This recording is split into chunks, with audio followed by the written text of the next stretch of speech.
So welcome back everyone. In this video we are going to talk about superpowers. No, in this video we wanna take a look at how we can facilitate such a mural in our role as a trainer, lecturer or facilitator. And this is cool because we really have some facilitation superpowers. So let's take a look what we can do here. So I'm just switching over to the mural again. Just the one that we have seen before from the architecture principles. And one thing that we have already seen is how to use outlines. So here on the upper right side, we have the outline section. And this outline section gives us the possibility to switch between different elements. So everything that we did put to the outline can be accessed directly here by just clicking on the referencing text. This is the one thing that we can do with outlines. The second thing, of course, we have already discussed earlier, is that you can integrate some additional instructions, or you can integrate a link to the individual steps so people can click on the link and they are just directed to the referencing section. That's the one thing. The second thing, in reference to our superpowers, is that we can hide such an outline element. For example, here I have to click on the eye symbol. And like in this exercise, you see, we start with the visible part. And for the other parts, it's up to us as facilitators to decide when we want to show it to the audience.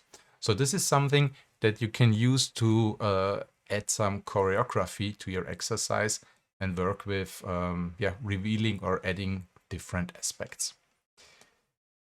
When it comes to resolution of the individual exercises, it's sometimes useful to follow other people or to direct that they are following you. So as you see in this exercise, we have 4 random guys integrated. They are named John, Paul, George, and Ringo. And what we can do now, for example, if we click on Ringo, then we are following Ringo and we see the same thing what Ringo sees at that moment. I just have to open the Ringo tab. So this is this one. I put it on the other monitor. And now I'm Ringo. And if I'm moving around here, or zooming out, zooming in, or also integrating some note, Ringo's note, then we see what Ringo is doing here. And of course, I also can stop following again. So this is sometimes very useful if I want to follow individual participants, maybe during the exercise, or if we also want to follow someone if they are presenting their resolution. So if they explain the results, then I typically follow these people and share my screen so everyone sees what Ringo is presenting here. That's the one thing. On the other hand, we also can ask people to follow us. So if I open the menu on my tag right here, then I can say ask to be followed. And what participants now see is they see my request that Christian Neureiter wants them to follow. And if they decide to follow, now people see what I'm doing. And of course, I also see that Ringo is following me now and I can release him again. That's the friendly way, asking them to be followed. But as we have superpowers, we also can force them to follow us, which can be done by selecting someone. And in that moment, I can take control, which means no one else is able to navigate or to edit something. So people just see what I'm presenting. So now everyone is following me and I can navigate, for example, by using the outline. And here I can control what people will see. That's some nice feature for discussing the results of an exercise as well. Good, let's release the 4 guys again. The other powers that we have is, for example, we can make use of a timer. Timer is a very valuable thing. So typically in the beginning of an exercise, I will set the timer to, I don't know, let's say I give it 1 minute now. Start the timer. And now everyone in the exercise sees how much time is left. If I want to, I can give it extra time, I can change it. So it gives us some flexibility, but still shows the people how much time is left. So this is pretty useful. I use it in every exercise. One small feature, especially during presentation, also is that we can use a laser pointer. So by hitting the H key on the keyboard, I get my laser pointer, and so everyone sees what I want to highlight.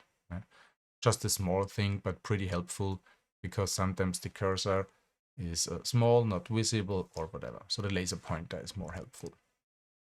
That's a good possibility. Another more sophisticated element for facilitation here is that you also can integrate a voting session. So for example, let's assume that you, oh, now the timer is up. Okay, we can close it. Let's assume we want to vote which of the pictures we like best, or which of the results, or whatever you want to.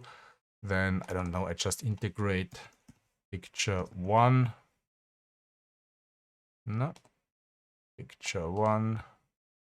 Picture 2. And picture 3. So duplicate picture 3. You can make this one with all the elements. I just take the 3 pictures, otherwise it would need to unlock the images here. And let's assume now we want to make a voting session with all people from the group, where they can vote which picture they like best. So I can use the voting session facility here up here. So let's say start voting session, and I say, which picture do you like best? Let's say everyone is able to give 3 votes, and I selected only I can end the voting session. So next, and now the voting has started. I can say begin voting, and by just clicking on a picture, I can give my vote. So I give 2 votes for picture number 1, and I have 1 vote left for picture number 2, and that's it. I'm done. And let's say Ringo on the other screen. Here is Ringo. He's also voting, and he likes picture number 2 very much. He gives all his votes to picture number 2. And then we can close the voting session. Let's assume everyone did already vote. So we say end voting session. No one can continue voting. Yes, I know. And here I get the votes. So I see that unique voters 2 have selected picture number 2. Unique voters 1 have selected picture number 1. And so basically I can work with different, with votings as well. I have to admit, I haven't used this during exercises yet, but I could imagine that we would find some scenarios where such a voting could be fun and useful during the exercise. Good. Okay. So basically, that's everything about facilitation here. So you see it's not a big thing. Oh, maybe one last thing. Something that is very cool. It's a very simple thing. If something is doing good, or in the end of the exercise, you can use your name here and celebrate, so you get confetti. And this is something which is always good for a laugh. So I like this nice feature. Good. Okay, then maybe one last practical tip here. During a training or a lecture, typically I'm supervising different groups. So here I'm using again the fancy sounds tool you remember from structuring your screen. So I'm arranging on one screen. I have to remove my preview window. So I'm arranging all the different groups, or all the murals from the different groups, so I can see simultaneously what the groups are doing here. And if I see that one group is struggling, then maybe I can jump in, I join the group call, and I can help them. But here again, the fancy sounds tool is very helpful to keep the overview of all the groups, and to know where you should jump in as the trainer. Right now, this looks a little bit confusing, but again, this is just because I turned my resolution of the monitor down to get a better, to make it better visible in the video. Of course, if I work with the whole resolution, I have a pretty good overview of all the whole murals here.